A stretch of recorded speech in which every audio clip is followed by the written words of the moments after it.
Welcome back to Extreme Voltage. My name is Dean Melkonian, and we are going to be discussing your 4-2 Los Angeles Chargers. That's right, 6 weeks in the books of this 2021 season. It's been a great ride so far. We'll give you a nice little synopsis between weeks 1 through 6, culminating that Ravens loss, and we'll discuss all the details and analysis on your Chargers early season. Let's get started. Week 1 against the Washington football team. This was a Rashawn Slater game, I think, quite honestly. All eyes, at least for me, were focused on that left tackle, first-round draft pick, and he did not disappoint. Slater did a great job blocking against Chase Young and that fearsome foursome of the Washington football team's defense. Of course, Ryan Fitzpatrick was hurt in this game with that massive hip injury. It was a nice start for the season as your Chargers won 20-16 against the WFT. Moving on to week 2, that was a home opener at SoFi. Yours truly was there, and that was a great game actually against the Dallas Cowboys. Really back and forth game. A lot of big plays in the game as well. Unfortunately, there was a last-second field goal to finish off the game for the Cowboys. This was a game that what I took out of it, quite honestly, was, again, Herbert's showing was amazing. He had a really great day against the Cowboys, played really well. He led the way in regards to passing, 31 out of 41, 338 yards with 1 touchdown and 2 picks in that game. But that was just a really good game for him, put the yardage up and just lead some great drives. 408 yards total on offense, but they did give up the defense. This is the first game we saw some defensive breakdowns as the Dallas Cowboys ran for just under 200 yards with 2 touchdowns on the ground. So between Ezekiel Elliott and Tony Pollard, there was a lot of damage done against our porous rush defense, and that did hurt us in that game, especially clock management wise. Time of possession pretty much at even tilt at 30 minutes each. But again, those long, sustaining drives by the Cowboys and the rushing yardage that accumulated, along with the many first downs that came with it, was one of the factors in that game being so close, and ultimately with that 56-yard game-winning touchdown by Greg Zuerlein at the end of the game. So some of the issues on that end, but again, a great game overall and a great showing by the offensive team on that side of it as well. Going to week 3, this was the Herbert game. I'll call it the Herbert game part 1.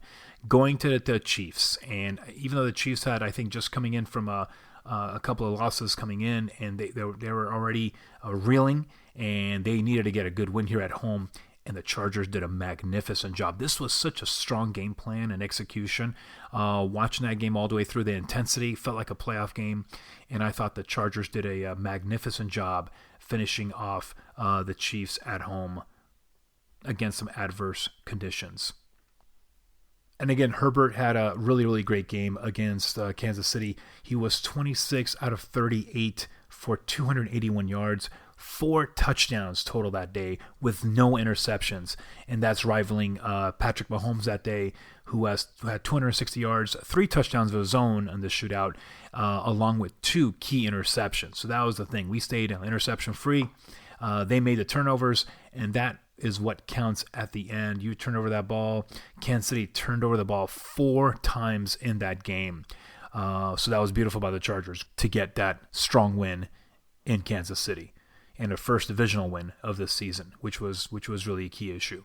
Moving on to week 4, you saw your Chargers play a primetime Monday night against the Las Vegas Raiders. The hot Las Vegas Raiders coming in, confident, flamboyant, and they're ready to take it. And I tell you what, the lightning in the sky was prevalent that day, as there was a lightning delay in Los Angeles, believe it or not, for about a good 45 minutes or so. The Chargers took on the field, and Jay brought the domination. This was a 28-14 game, but I tell you, it did not feel even anywhere near that close. The Chargers really jumped on this team at 21-0 early and kept the fight going.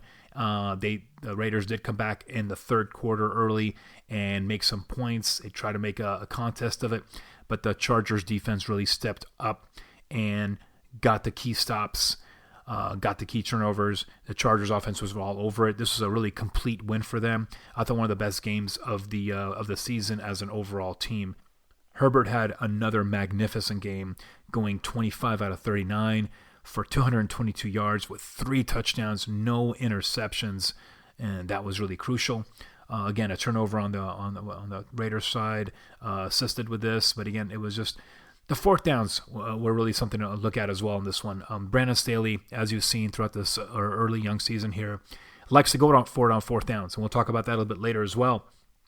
But in this game, they were 2 out of 3 on fourth down conversions compared to the Raiders 1 out of 3. So great showing on that end as well. You're seeing these Chargers not just take risks per se, unwanted risks, but Brandon Staley has a great analytical data mind in regards to what he's doing on fourth downs. And we'll get into that, positives and negatives of that here as we go on this podcast today. So finishing up week 5, our Chargers had, I thought, one of the more exciting games of the season overall for the NFL season, and that was that home barn burner at SoFi Stadium against the Cleveland Browns. And again, Browns were coming in hot, and this was one heck of a barn burner. The offenses exploded. There really was a lack of defense in this game, unfortunately. A lot of big plays happening. This was crucial as we saw a lot of big plays against this Chargers defense, specifically against the run. And again, you're dealing with Kareem Hunt. You're dealing with Chubb. These are 2 strong type A runners in the NFL, and they took it to them. Cleveland brought it to us, and it did hurt as the Browns put up 230 yards on the ground between both those running backs, along with 3 touchdowns. Hey, the Chargers answered that. They ran for 112 yards, the Chargers did, with 3 touchdowns of their own on the ground. So that was crucial. But again, the yardage that were given up against the run, in this case 230, against Dallas and just under 200, that really does strike it home. Baker Mayfield was actually really strong in this game, 23 out of 32, 305 yards with 2 touchdowns, no picks. And again, this was a Herbert Part 2 game. Amazing effort. This is one of the best games Herbert has had. 26 out of 43, just under 400 yards at 398 with 4 touchdowns. That's awesome. And here's a crucial key: 0 interceptions. Again, protects the ball well, takes the gunslinger attitude, but does a great job with it, and is able to run around and get out of pressure if he needs to. And I thought they did a great job on that. Third down conversion rate, 6 out of 13 for your Chargers. Here's another key: fourth down, 3 out of 3 on fourth down. 100% from Brandon Staley and Justin Herbert taking it on fourth downs compared to Cleveland, who went for it 3 times and only converted once. This is awesome. It's great to see the fact that we are able to use all 4 downs on offense to get a first down and even more big plays. It's something that we're so not used to in the past, that's how I think has affected a lot of our losses, our close calls.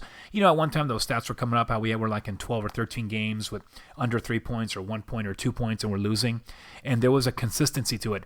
At that point, when you're seeing that kind of data coming into you and you realize that you're losing close games and you're seeing, you have to look at it to see why we're losing close games, right? It could be a number of factors that you can't control in some cases, right, with execution of play. However, if you look at it and go, hey, on that 4th and 1 from the 40, from our own 40, or 4th and 2 from the opponent's 50-yard line or 45-yard line, those are the decisions to make to convert for first downs and more.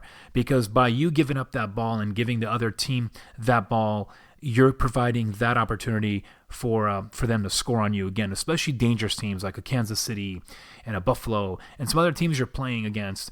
You give them that ball more than once that they're getting here in that quarter, you're going to have a lot of problems. If you're turning over the ball, even on punts, you're providing, at least you're putting your defense in a negative position. And yes, sometimes that can hurt you, especially if you go for it on 4th down, which they did it against Baltimore this last week on their own 20-plus yard line, and we'll discuss that in a little bit. Can those come back and hurt you? Of course they can, but you got to look at distance and time and score to get an idea of what you're doing. This is not a carte blanche, we go for it on fourth down on every play. No, but you have to look at the time in the game, the points that you're either winning or losing by, the momentum, how you're looking on offense, what they're doing on defense. There's a multiple factors going in to make those calls. So it's not like, hey, we got a ballsy coach, he's going to go for it on fourth down on every. No, that's not what it is. If you're doing a good job in the game and you're maintaining balance and it's a back and forth game, you get it. You're not going to take those crazy risks. But if there's opportunities to be had, you caught them on a different defense, your offense has the momentum and they're running really well, and Herbert's on a nice little passing streak going on, and you've got a one-on-one matchups you're looking for, yes, this is when you go for it and you make that team that goes just from staying in a game and going back and forth to that killer mentality that we're going for the jugular and we are going to win this game. And I think that's what separates Brandon Staley from the other coaches we've had in the past. These other coaches that came in here were not bad coaches per se, even going back to Norv Turner times, right? Norv Turner issues, Mike McCoy issues, right? All these guys were not bad offensive coordinators. They're actually some of the best offensive coordinators in the game at the time. But what happened was they did not have that head coaching mentality of going for the jugular, and they didn't understand all perspectives of this game. And it is a ballsy game. It's a game where you've got to make these crucial decisions, but you're not making it off the cuff or just because you feel like it. You're making it for a tactical reason, and those decisions will impact you in a win or loss situation. So when you're down by 23 or 24 with under 15 minutes to go, guess what? You're making some of those tough decisions again in Baltimore to go for it from your 20-yard line. Those are the things you have to maybe work on, because if you don't, you're going to lose by 35 or 40, or compared to losing by 25, at that point it doesn't matter. You're trying to get a first down, you're trying to get a win, you're trying to get a score to get back in that game. So I'm jumping the gun here on the Baltimore game, but I'm a little pissed off because I was listening to these broadcasters and these guys are talking like, oh, how can Brandon Staley go for it on his own 20-plus yard line on fourth down and multiple yards, and now he's putting his team in a bad spot. Well, guess what? They were losing mightily with limited time left on the clock, be it third quarter or not. This is a situation where you have to start playing for the win, and that's what separates Staley from a lot of the average coaches around the league that we're seeing. So that was my issue on fourth downs, and I really am supportive of Staley and how aggressive he is in the play calling, along with Lombardi. I think they're doing a really good job on the offensive front of it. So great stuff with that. I know we sidetracked for a moment on that Cleveland Browns situation, but that was one amazing game that they had, and with a 47-42 win against the Browns, that was one of the best games I've ever seen. The only one I can reflect on even better was the Colts wild card playoff game many years ago in San Diego, where we came up with a win. That was a Darren Sproles game. Took back one for a touchdown on a punt return. But that was just an amazing game, and I think this is like one of the best ones I've seen live. So it was great to see that win. Which brings us to the Baltimore Ravens this last Sunday, and this was pretty much a demolishment game for us. This was a tough game to swallow, and of course there's a lot of negatives to look at. When you first open this up, you're watching it and you're seeing it unfold, and you're seeing that Baltimore Ravens defense take it to this offense, which they did. This Herbert never had good momentum or tempo. His passes were high. They're inaccurate. We had some drops, obviously, in the game as well. Guys weren't getting really great separation. The running game really wasn't there at all. The defense was just taking it to the Chargers, and I thought that was very visible, very transparent to see, and that made an impact. And when you get your quarterback hit so many times, again now with Michael Schofield in, Storm Norton in for our ailing offensive lineman, with Ibushi that's recently out with I believe an ACL, and Balaga on IR with his back and hip issues, you're seeing some of the offensive line deficiencies. So I think with that aspect, you've got to just look at it for what we have and kind of work around it and see how we can improve upon what we have. But I think games like this are really crucial for our Chargers to go through. It is a very adverse game environment. You're playing in that Baltimore Raven home field where it really is a strong home field for them, and they're going to be having to face these kind of teams in the playoffs, right? So seeing the Ravens, and even though Lamar Jackson was not playing the best. He did throw an interception. His stats were kind of relatively mild that day. He was moving this team for first downs. He was making the right throws. He stayed in pocket at times. He did run at times. I mean, the offensive pressure on our defense was too much to uphold because, again, our rushing defense is not able to stop anybody, and that's been one of the biggest Achilles heels for this team that Staley has to look at and see what they can do. I know we have some injuries up front that we have to look at and see if these guys get back. I know Drew Tranquil's been out. I know Kenneth Murray's been out. These are impactful issues, right? Along with your defensive linemen, they're out. So these are the issues. Jerry Tillery has to step up a little bit and make more of an impact. I know Linville Joseph plays a strong clog in the middle. Again, Bosa has been asked to do a lot. I mean, you're seeing the videos of him getting triple teamed, right? I mean, once you have that, other guys have to make an impact. I mean, you got one guy getting tripled. You're on a one-on-one situation. You got to make an impact, and I think this is key for this defense to really upgrade their rushing defense. Otherwise, we're going to get run on all year by these teams. They're going to control the clock. They're going to move the chains, and they're going to score. And that's going to put us in a perilous spot where we're always asking for Herbert to come back and keep scoring, and the pressure's on that offense all the time. And that's not what you want. You need some nice defensive pressures. You need some nice defensive stops. That way you get your offense on a nice flow in the game without having the extra pressure of trying to score each time to keep up. And that's what it felt like the last few weeks, especially starting in the Dallas game. Even though it was only 2017, that game just kept like it was going back and forth a lot. And of course, we saw what happened with Cleveland, as we talked about, the shootout there.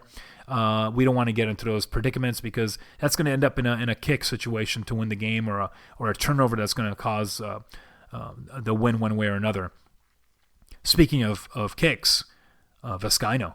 I mean, this has been a problem. You cannot miss 5 extra points, and you know that's been the issue. The extra points. I mean, the field goal issues I haven't seen as much, but the extra points, you miss 5 there in the last couple of games. That's crucial, and this is what's going to keep you from a win or a loss. So this is big.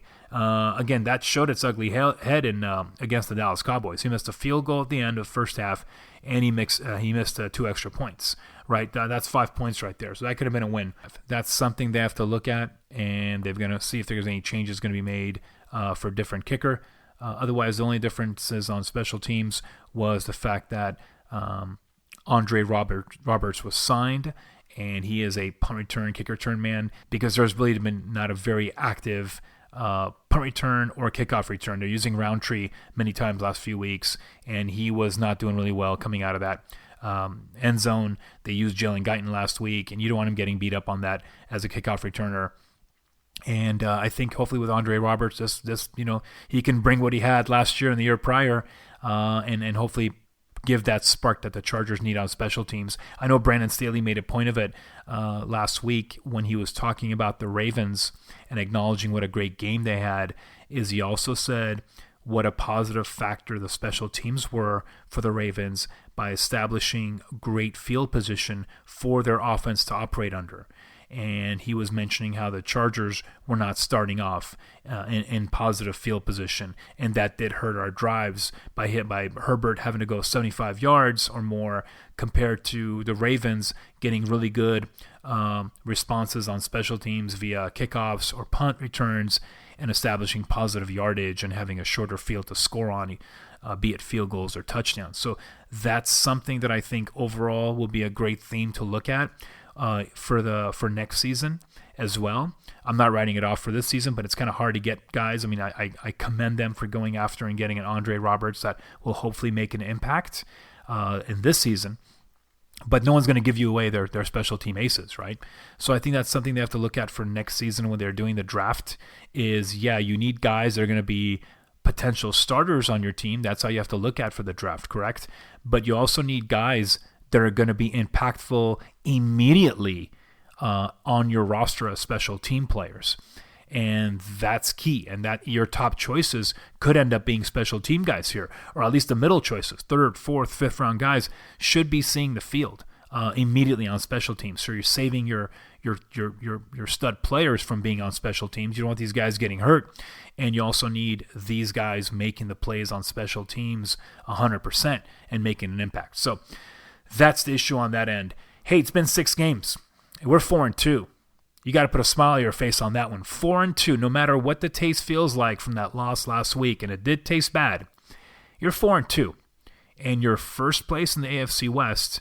You have 2 divisional wins in your pocket. That's why you're in first place, and that's strong, and that's only going to carry you.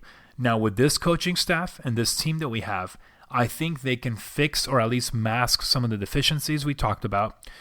Deficiency number 1, rushing defense, right? We're hopefully getting players back. Hopefully the injury bug will be better for us when we get these guys back playing better. Hopefully some scheme changes up front on the front 4 will do a better job of containing those rushing lanes, especially on the A and B gaps in the middle. Secondly, I love our secondary. It's playing really well. I think the corners, Asante Samuel Jr., we didn't talk about earlier, has done a great job starting out. And of course, Mike Davis on the other side. And now you're seeing Tavon Campbell getting progression throughout the game on those outside corner spots. Chris Harris has been out quite a while with injuries. He just came back recently. But I think you're seeing a lot. Derwin James has been a factor. I mean, that interception he had a couple weeks ago was amazing. That to seal the game for them. I mean, these are crucial plays. Nasir Adderley is playing much better than what he played last year, and he's really becoming a dominant force back there along with Derwin. He had an injury last week, obviously, and hopefully he'll come back after the bye. So I think defensively speaking, I think those are some of the issues to work on that rush defense to get it better. But overall, that defense is playing well and could be a top-notch defense if they correct some of the deficiencies up front. On the offensive side, this is Herbert playing at an MVP level. You might say second-tier MVP, first-tier MVP.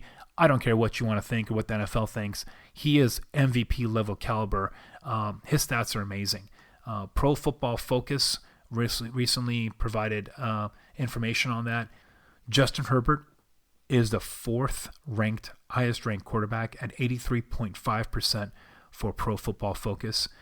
Just above him is Kirk Cousins at 88, Russell Wilson at 89, and Tom Brady at 91. So that's pretty strong, right? That's pretty strong. It looks great. The Chargers offense, Pro Football Focus, has them at number 10 right now as well. That's coming after a bad Ravens loss. So that's where you have it. I think Herbert is obviously the key.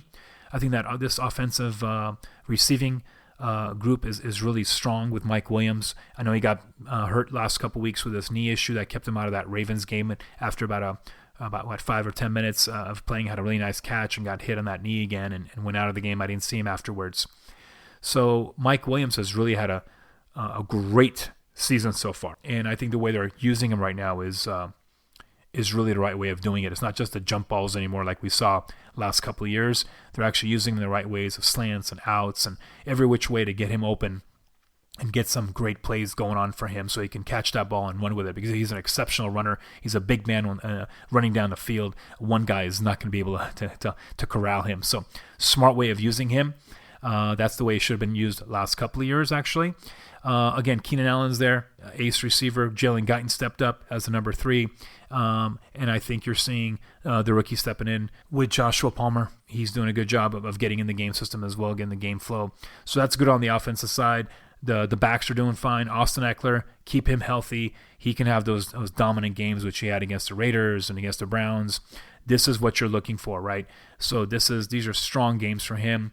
Justin Jackson recently went out again with an injury. That's his DNA, man. It is what it is. This kid gets hurt all the time, and it only provides Joshua Kelly with more opportunity now to get in. I thought he did a good job a couple of weeks ago as well of playing. So I think he'll do a good job stepping up. I think he's a good number 2 to step in. Roundtree looks like that tough runner that we expected coming out this year. So I'm hoping to see a little more with him. I am expecting a little better. I think he can break more tackles going through these A and B gaps, and I want to see a little more dominance of him. He's a big guy that carries a load running downhill.